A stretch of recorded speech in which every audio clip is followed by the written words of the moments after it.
Welcome to our channel, ladies and gentlemen. Please subscribe to our channel if you're watching for the first time, and don't forget to click the notification bell. When you do this, our videos will be recommended to you. You will be notified by YouTube. You can also render us more support by giving this video likes and sharing our videos. When you do that, we grow together. And on the same breath, I want to thank those who support our channel, those who share their views, share videos, also our subscribers. May God bless you. Ladies and gentlemen, the Chief Executive Officer of the nation is outside the country. He's on a presidential errand, signing treaties and making friends. And while he's visiting other presidents, he is portraying a picture of a Pan-Africanist. I'm talking about William Samoei Ruto. Today, I think he was in Guinea or something. Yesterday, he was in Ghana. And when he met the president of Ghana, Akufo-Addo, he melted his heart. And Ruto was honored with the highest honor of the office in Ghana. The papers are reporting that Ghana President Akufo-Addo awards Ruto country's highest honor. Ghana has awarded President William Ruto the country's highest honor, the Companion of the Order of the Star of the Volta. That is the name of the honor that he was awarded with. And it says, presenting the award at a state banquet on Wednesday evening, President Nana Akufo-Addo said, President Ruto is an example of a new generation of African leaders who have chosen to insist on the application of principles of accountability, I repeat, and due process to all citizens, regardless of their status in the society. I don't know where he got this, but the president continued to say it. He pointed out that President Ruto has done this regardless of the complexity or sensitivity of the political consequences.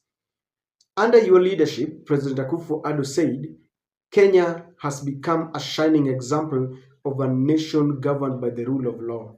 I don't know where he got the rule of law, and he said that under President Ruto's leadership, Kenya has regained its place of pride on the international stage. I don't want to read this further, ladies and gentlemen.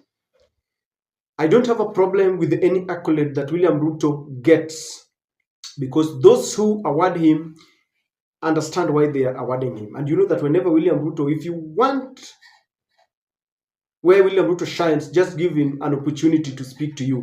William Ruto will convince you. He knows what to say to who and at what time. But I want to put this disclaimer before we discuss this.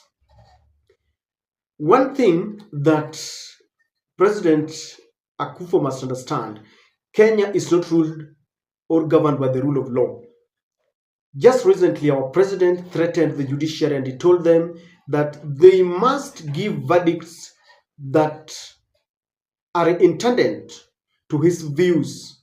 If not, he said he was not going to obey court orders on the housing levy, the NHIF, and all this. In fact, he wants to take 1,000 soldiers to Haiti despite court orders. So I don't know what Nana Akufo says is the rule of law, but he knows why.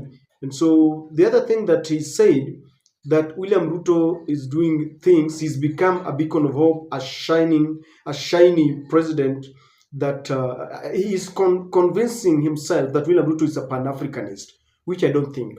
Now, what caught my attention further is the fact that when William Ruto, after he got this award, he said that he wants to strive to reach the level of our forefathers. People like Julius Kambarage Nyerere, people like Jomo Kenyatta, and the president of Ghana, Kwame Nkrumah. And he was saying that he wants to be like them. Let us not try to use euphemism when we discuss this.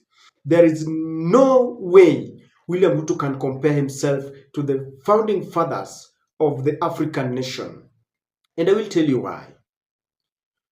The founding fathers had envisaged a government, unity in Africa. That is number one.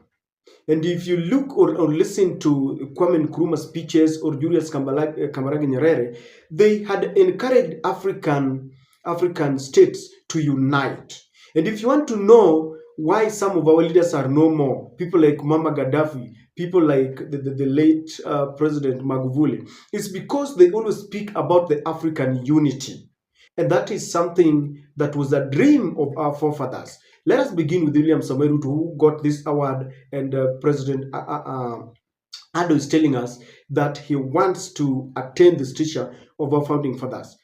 Ruto's relationship with Museveni, with Mama Suluhu, with Felix Tshisekedi, with the president of Sudan is not one that you can call a leader who wants to unite Africa. Uganda has taken us to court. Shikedi recalled his ambassador to Kenya. You understand this. So this is not a man who wants to unite Africans. And so he falls way short the stature of a man who can be called a Pan-Africanist. You remember the other day, Julius Malema said that he cannot understand William Ruto. At some point, he criticizes the dollar, yet he's very close to the Western superpowers. Our forefathers wanted an independent Africa, Africa that was not being recolonized. After we gained independence, our forefathers had wanted Africa to become autonomous. Let us look at William Ruto. William Ruto still listens to the Western machinations. In fact, to date, many experts believe that he was catapulted to power by the Western machinations. And that is why to date, Joe Biden will determine what we do. Our country has accepted GMO, genetically modified materials, and this is because of Bill Gates, this is because of Joe Biden.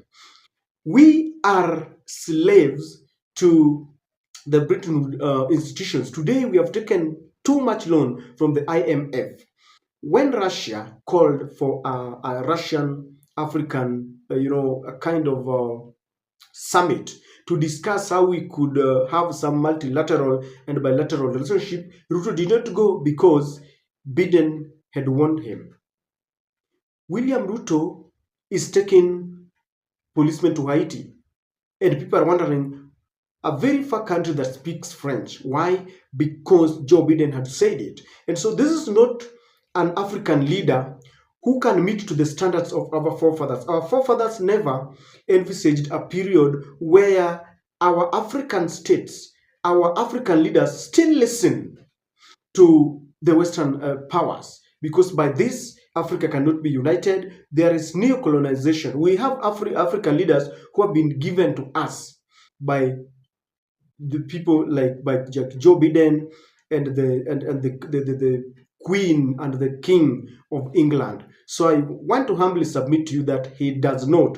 And as much as I said that I don't have a problem with that accolade that he won, but the statements of the president of Ghana do not befit William Samoei Ruto. Let's complete by saying this. If you go to the archives and you listen to people like Nyerere, Kwame Nkrumah, and all those first African leaders, they were real Pan-Africanists. And they had agreed that they wanted to fight three things. This was illiteracy, poverty, and disease. Unfortunately, and very coincidentally, as William Ruto was jetting out of the country, let's begin with illiteracy. First and foremost, you know that we have changed our education system. If you look at the people who have been placed by Ruto to man our education, Kenya is crying, Kenya is lamenting. Our exam, the exam for primary and secondary schools were messed up because we were being told that they changed the printer. We usually print our exams from Britain. But because they wanted kickbacks, they had to change this very abruptly, and they gave the printing, contract to an Indian firm, and that really messed up our education. When you want to interfere with the future generation, just mess up with the education. Today, the capitation fee that was supposed to be given to schools in first term has not been given, and schools have closed. Some of them closed very abruptly because there is no money. And so if you want to tell me that the forefathers wanted to fight illiteracy. How is that when you deal with the pupils and you want to mess up their lives? There is no money to schools. You mess up the exam and you tell me that you want to fight illiteracy. As we speak, government, school vehicles and buses are involved in accidents, and we wonder what is happening. The minister who is supposed to be talking about this, someone is joking around that is busy stocking expensive watches, and I'm here to submit to you that he's not about to fight illiteracy. Let's go to disease. Very coincidentally, as Ruto was jetting out of the country, our doctors are on strike. And it is reported that some of the Kenyans who are at the border are crossing over to Tanzania to get medication, because the government is saying that they don't have money. Yet, the controller of budget, the auditor general, is flagging off wastage and illegal misuse of money. And we wonder, how is the government claiming that they don't have money, yet there is a lot of wastage? So they want to fight, diseases, yet they cannot take care of doctors. And is there being awarded as a man who is the new Pan-Africanist. And I want to tell you that many African leaders do not understand William Ruto at all. He's a good orator and he will tell you whatever you want to understand.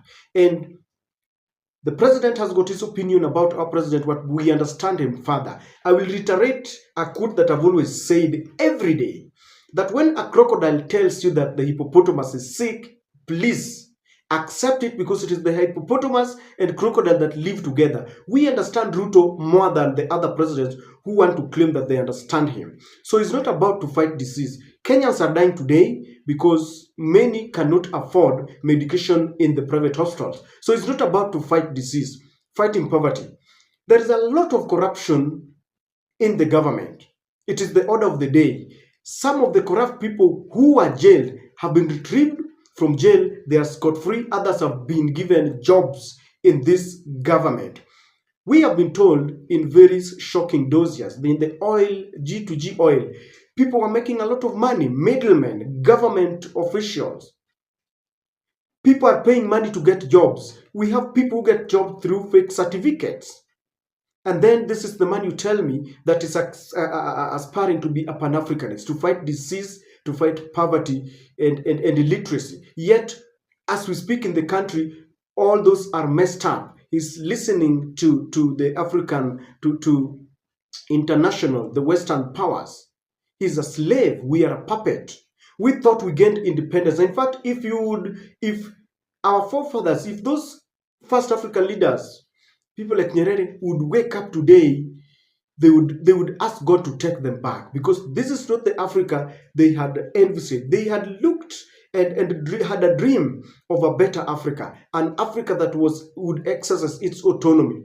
Look at Congo. Congo is at war with itself, the richest country in Africa, but the poorest. Why? Western powers have gone there and they're creating mayhem so that the Congolese themselves can fight. As that is happening, they are busy exploiting minerals. And the minerals in Congo have made people to say that minerals are curses. A mineral is supposed to change the lives of a country for better. But look at what is happening in Congo. People are dying. There is a lot of poverty because they are being funded by the so-called UN. Who is funding UN? It is the very superpowers. And so, ladies and gentlemen, I don't know whether you will agree with me, but you have your opinion about this. William Ruto will continue persuading other African states to give him accolades. The other time, he was being given a standing ovation at the European Parliament. But I'm happy that many have realized that William Ruto is not who he is. The Deputy Secretary General of the UN, Madam Amina said that I set my eyes on this man and I concluded this man cannot be trusted. I don't know what you think, but all these things, like we want to have benchmarking of corruption in Kenya. We want to, honor Ruto with many awards, honorary awards, because he's a Pan-Africanist. He's not. I don't know what you think, but that is my take.